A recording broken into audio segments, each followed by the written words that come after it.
Hello again, everyone. I am so excited to be here for another episode of Giggles and Growth, taking us beyond these squeezes in life and really where we start to experiment more with our own self awareness journey and where that takes each and every one of us. So, I'm excited to share today with this beautiful human, Sophie, and we're just going to jump right in. So, if you are willing to take us beyond a squeeze, I would love for you to, share an experience or something you're moving through now that's helping you on your own transformation journey, wherever that might be. Ooh, such a good question. It's really interesting because if you'd asked me this question 5 years ago, I'd have been like, what the are you talking about? It really would have been a really interesting space. But, I went through this really tough sort of place in my life about 4.5, 5 years ago, where I went through a really difficult divorce. And it was really interesting because going through that, all of these emotions bubbled up to the surface and all of these things happen. And talk about squeeze, like I felt suffocated, not even squeezed, but like and it was just such a difficult place. But what's interesting is that through that, I kind of learned to step into the present more. And it's really fascinating now because challenges come up all the time, right? They're always coming up. But I think having gone through that and having gone through that sort of challenge of having to learn to, I guess, process emotions is essentially what it really was. It being able to now step in and deal with challenges so much easier and flip them so much faster. It's kind of interesting actually this morning. It's actually in a Facebook group, and something I posted got declined. And I didn't think anything of this, but it was interesting because this little pang of like rejection came up. I was like, oh my gosh, I got like rejected. And it was interesting because I immediately just kind of went on with my day. And I was like, why am I not concentrating? I was like, wait a second, I got to go back for a minute and process this. Like, even though it only took a couple of seconds, I was able to recognize and become aware and go, oh, I got to process this really quickly, let it go through, let it pass, and then I can get on and I can focus again. But Right. it was interesting because I noticed it and I was like, this is huge. Like back 4 or 5 years ago, like I stuffed down so much trauma and so many emotions and so many things that like I couldn't process anything. So to just kind of now be like, I mean, this is obviously quite different, right? I mean, I'm talking about something being rejected at the Facebook page to something like a divorce. I mean, they're pretty different. Hey, for some people, maybe not this day and age. Anyway. Maybe not. But at the same point, the emotion underneath was still the same, right? It was still that, there's still that rejection line. But I think having not gone through feeling that rejection on such a huge personal scale, I don't know if I would have recognized that feeling today, if that makes sense. Oh, no, totally makes sense. So divorce here, difficult, yes. I'm not sure that. Well, I don't want to say that. I was going to say I don't think that many divorces aren't, but you know what? More and more people are consciously divorcing, I guess, shall you say? But when you have something that's a traumatic type of a divorce, 100% rejection, of course, right? Like that's like a stab in the heart, the gut, the everywhere. And that's maybe my question. Where did you feel it? There's something with the title that I created around, the feeling and the mentally empowered, and that is about the emotions and how it's so fast, that emotion, like you said, with rejection and on Facebook, how quickly it happens. And then the mind kicks in, right? And we don't even know, right? We don't know. But I guess, where did you feel it in the body? If we can go to the rejection today, Yeah. even, or when, wherever, because Yeah. that's what drives me more and more to find out Mhm. where people are experiencing it in their body. And, this is something that took me a while to figure out because I had to reverse engineer this to figure that out. And people sort of said to me when I was going through this journey, well, where do you feel it? I'm like, I don't know. And the answer now is I know it starts here for me. It starts in my chest and I can feel this kind of buzzing sensation and I feel it in sort of my throat. But what's interesting for me is it almost always comes out as pushing, like immediately want to push something away and get defensive. And it's almost sometimes not so much anymore, but used to come out really angry, like as anger. I used to get really angry and I didn't necessarily know why, but it was that, well, it's your fault. And you did this. But now I realize that was just a defense mechanism that was protecting me from feeling how I was feeling. But I didn't feel like I could control that back before. But now I recognize it as sort of almost like a tingly sensation that's like kind of in my head that gets a little warm, and it's really coming from here. And I'm like, oh, that's rejection. Okay, cool. Biggest perspective, soothe it all down, recalibrate the body, and we're good to go. Right. But it's interesting because I never really, especially not growing up, I didn't know there was a connection between that. Like I had no idea that how I was acting and reacting was I guess, a reaction to those deeper core feelings of all those things that come up with, injustice, rejection, abandonment, betrayal, or scarcity, whatever it is. So I don't, now it's kind of, it's interesting now because I kind of like to play with these things and kind of determine like, what do I feel where? And I know for myself, like rejection is my one of my most core distressing emotions. Like for me, that's the one that tends to be the loudest. And for me, that's immediate now. It's like, it's right here. I'm like, there it is. So I know now. So Yeah. Yeah. It's good for you to identify that there's one core. And I think there's something interesting in the body of work that I do. And when I take people through, how do you find out? Because it's the same thing. I had a chronic illness. I was so separated from my body. So to want to even feel anything was like, you've got to be kidding me. I'm not even going in there, right? yeah. Except when you slowly started to be able to feel and sense where it was, things did shift. That's how I needed to be able to sit with it. The beauty is we have these amazing core wounds that we all sort of carry, right? Mhm. Whether it's about security, whether it's about rejection, abandonment, there's things that cause us to numb our bodies, to feel different things.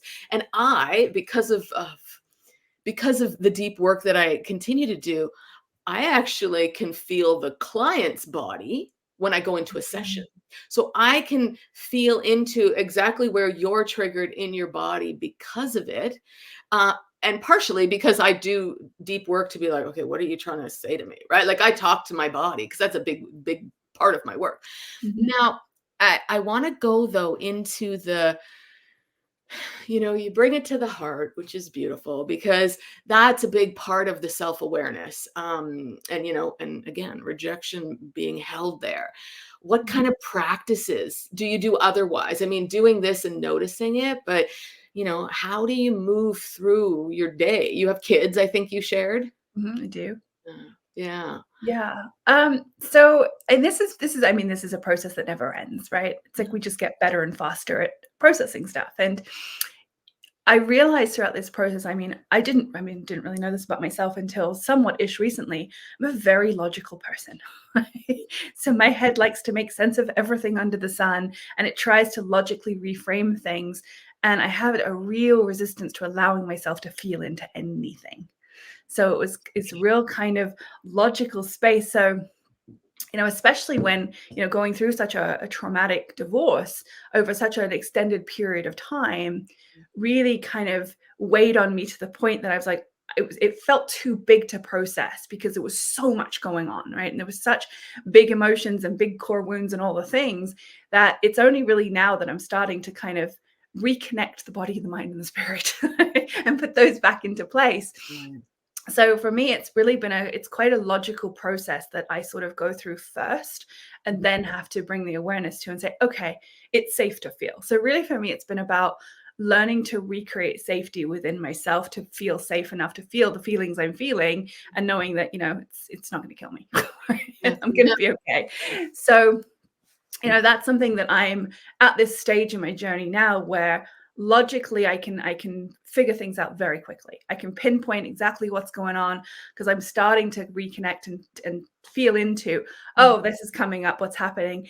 And now it's really about intentionally creating the space that says, okay, let's create the safety, let's feel into this, and let's process this feeling of the emotion rather than just kind of getting it stuck. Right. So that's sort of where I'm at with it. And in terms of how do I, it's interesting because this actually was easier for me to practice in business than my personal life. Mm, mhm. It was something because it was something that I was able to recognize and process and feel into faster in sort of a sales or sales and marketing type capacity. And then now it's like, okay, now I'm ready to deal with my personal crap. Now I can get into those pieces.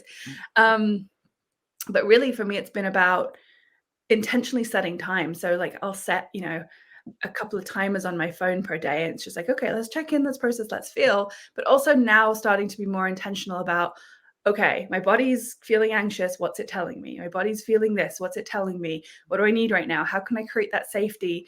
And so really allowing myself to bring it home, because it's the same place, the safety's in the same place for me, and feeling that feeling and allowing myself to feel it no matter what and where I am. And that's, I think that was a big thing too. I mean, I had a really difficult time, especially growing up, and I think a lot of people do, is being visible. Right. So I was very much, I'm going to put everybody else's needs. Like, if you want to talk to me and I'm not feeling safe, I'm just going to grin and bear it, and I'm just going to be uncomfortable. So now being like, I need to step away, or I need to create space for myself, or I need to just be here for a minute and have these sort of visual walkways, so to speak, that I can play these logical scenarios out that say, okay, where are my exit points? Where do I feel safe? Where do I go? What do I need to do if this happens? Which has kind of been really, really helpful. So yeah, work in progress. That's what we'll call it. Well, and I think, yeah, we're all work in progresses, right? Our life's a process, right? So, you said a few things, the intentional part, because without any intention to anything, right, and creating that space and saying, I do have an intention that I'm going to carve out time a few times a day to just check in, huge, right? And, for my own self, I needed to, and certainly when I speak to clients, and you the same, it's this. You need to be intentional about your work. And we're very good at that, right? Yeah, Because there's that big reward on the other side. I get a paycheck, or I'm an entrepreneur and I get, right, all this stuff. There's a different sort of, instead of, hold on a second, this is my life, right? Like, this is my life. I'm the body and the physicality in this life, which is why for me, it was so key. It didn't matter. I'm like, oh my God, I need to figure this out. I needed to honor me, right? So that huge, because without that, I think that is the big stopgap for people right there. Someone, I had a conversation with someone who happens to be she's a good friend of mine. She's also a therapist, and she pointed something out to me that was really like, oh, I am doing that. And she said to me, and she said, quit judging yourself. She's like, and I don't mean judging yourself just in the way, but like, quit judging your emotions. She's like, quit, like, if you feel a certain way, let it be, right? Just feel the emotion. You don't judge it. And it was something that I needed a reminder of, because I started to notice I really am trying to change things still sometimes, and not allowing myself to kind of just feel the way we feel. And I think this is probably generations upon generations of trauma, if that's what we're calling it, right? But it's this idea of, well, you have to be happy all the time, and if you're upset or you're sad or you're angry, like, none of those were accepted. So those were a problem. And that was something that, throughout my life really kind of came about in my life, where it was like, whenever I did express an emotion, that was a problem, right? I was unstable for having those emotions and such. And so I really kind of now recognizing that I've learned to judge myself for those things as well, and try to change them too quickly.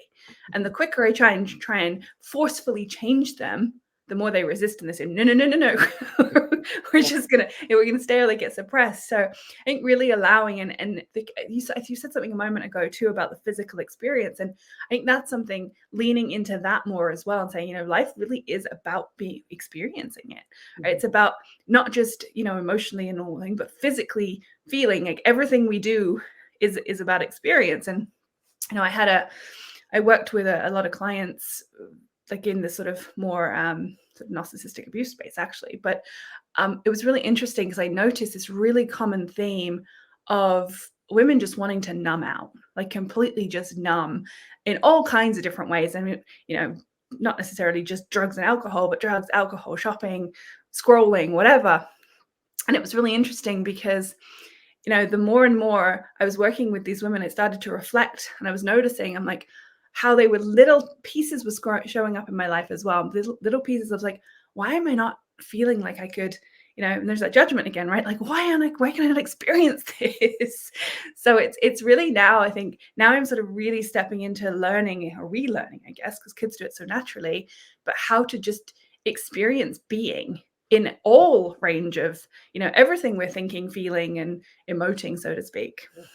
Well, then we're not brought up. I mean, and may parents be doing it more and more these days, which is part of the why we need to reparent our inner child. Mhm. Um, but the emotions, there's so many emotions, right? And like you said, they got packed into it. If you're happy, good. If you're not, right? And that might have had a few, like it might have had 3 or 4 little variations. But if you hid it as a kid and then suppressed it, even when you didn't feel happy in that scenario, it's like we're hiding from ourselves.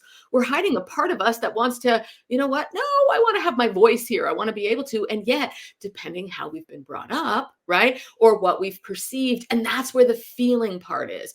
Because the feeling is a sensation that's really happening in the body, except Mhm. it's our perception of what that feeling is based on emotion that we didn't process. And then the mind clicks in so fast to take us back to a memory, right? Where Mhm. that feeling in the body was sparked. And that's where the loop continues, right? And that was mind-blowing for me. Like, when I learned that connection, that your body is literally reacting on a memory, I was like, "Wait, what?" Like, that was just fascinating to me because that was really something that I went, "Okay, well, if I'm reacting to a memory and a memory doesn't exist, therefore that's an easy rewrite." Right? That's just reprogramming and rewiring to feel a different way and detach and I guess, detach from those memories or rather those feelings from those memories. And that was a really interesting process. Well, and it can, I'm going to invite, it's a continuing, interesting process. Yes, it is. And again, everyone on their journey where they are, except what happens is until individuals learn, or I found, and that's how I teach, which is until you learn the beautiful process of how you close all that off, what we're doing is just saying, yeah, I see it. Great. Check. Done. I'm fine. Right. Even if you sit with it for a second, there's a part of processing because it takes 90 seconds for a real, just a single emotion to move right through you when you allow it. Now, 90 Yeah. seconds can feel like, what the hell are you talking about? That's like 5 hours when I'm feeling this thing. And that's why you need to have that gentleness with yourself so Mhm. that if you've got a suppressed, 12 emotions on top of each other, which you didn't even know that they all had names to them, right? And this isn't about, oh God, we need the encyclopedia of what's the emotion. It's to continue to feel that sensation and what's happening, right? We're a chemical factory too. That's the piece Mhm. that is forgotten, right? Our biology and our energy are doing these things, and the emotion needs to keep moving. That's the energy in motion. The emotions need Energy to motion, that's keep it. moving, right? So yeah, yeah. So then let's talk about some of this, having a narcissistic relationship, which you just shared, and we don't need to go into it. And I know that's not the work that you do now. I guess and whether it's from that, I just want to bring up where's the laughter on the other side, right? And that might be a hard one for someone that's listening to this, depending where you are in your journey, to say, yours was narcissistic. Mine, I don't know that I actually labeled it like that. It was just, you know what, when you go through divorce, for some people, we'll just talk about it as divorce. Um, Mhm. where did you find, right? That Mhm. I'm gonna use the laughter because the growth and the expansion for me and that what's on the other side? What do you do? Because you obviously have a joyful demeanor. Yeah, so what is it? What is it?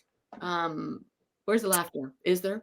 Yeah, oh gosh, absolutely. I think it's I'm with you on the word narcissistic, and we're going to go into that the whole debacle and debate and such. But it's really interesting because narcissistic relationships, right? It's a dynamic.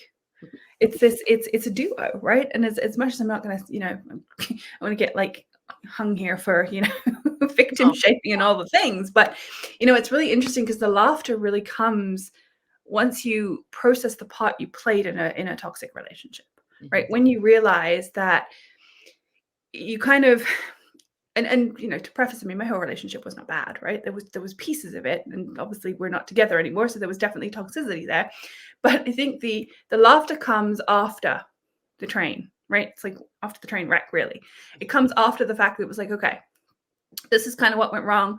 This is where all the hate, the resentment, the hurt, and all the things happen, and that's where the narcissism happens because it's two people basically going poof at each other, or at Mhm. least it tends to get worse in that stage.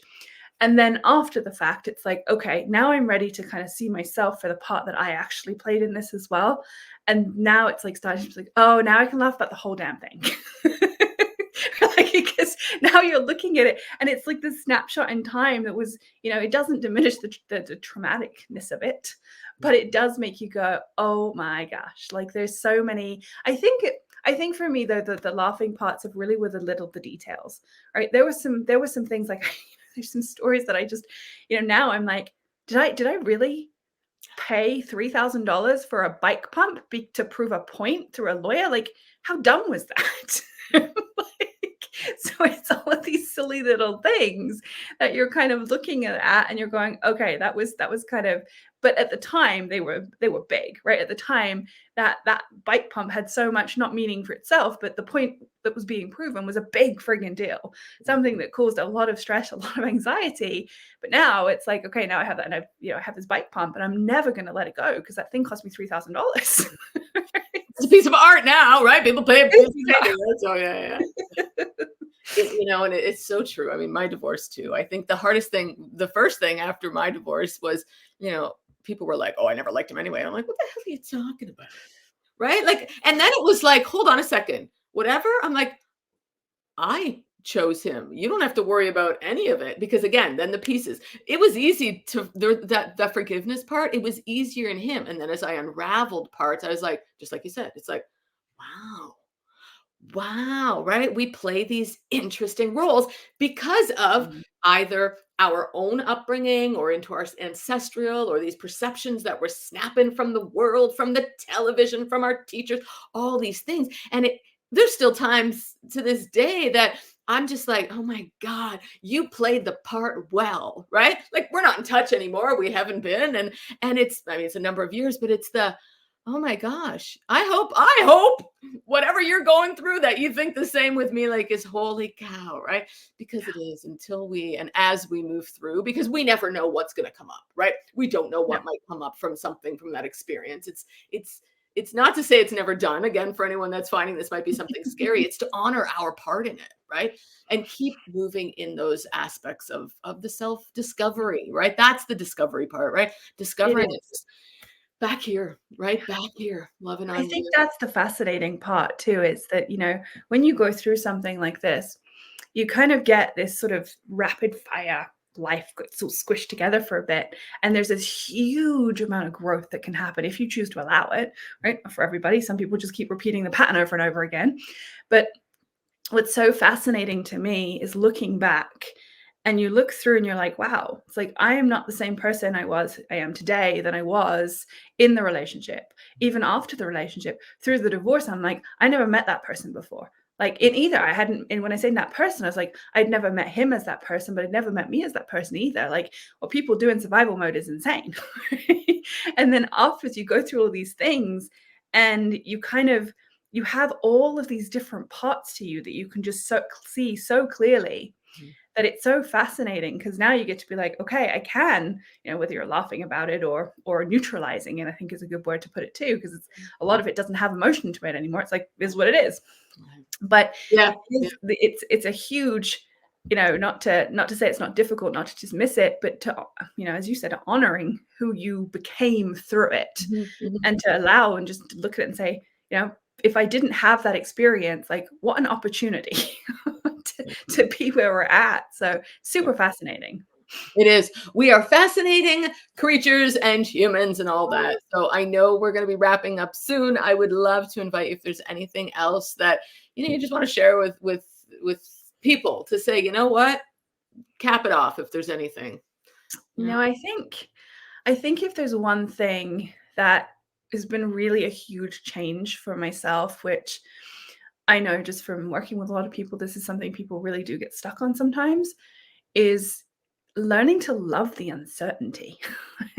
Because we get so attached and so try to control every next thing that we get stuck in this fear of being able, but to kind of move into the future. But it's like, well, if we just trust ourselves enough to know that we can navigate the uncertainty and flip that sort of fear to excitement, because that's the same in the body, right? So if we can just flip that and get excited about the uncertainty and learn to live in that flow, life gets so much better. I hear you, and you opened up a whole another can of worms because, back to the rejection. Security for me was one of the big core wounds, right? And again, I mean, I've got a few of them. I think we all have them. It's Yeah. just to what degree. And but it's the uncertainty. The world wants things to be certain. And that's why we're in this disruptive world right now to begin with, right? We need to make changes that again, back to honoring us, honoring who we are, so that when we do that, we're then serving. Even that word has its own, its own perceptions, I guess, but that we're just able to show up in the best version of us, wherever that is, right here, whether it's in our home life, in our careers, whatever, because we're our lives, right? So how are we choosing to show up and experience the beauty of this symphony of life, right? That's how I like to look at it. These, because the emotions are just these symphonies of That's a good way of looking at it. pleasure, because we wouldn't know the other without the other, right? Yeah, I like that way. Symphonies, emotions are symphonies. They are. They totally are.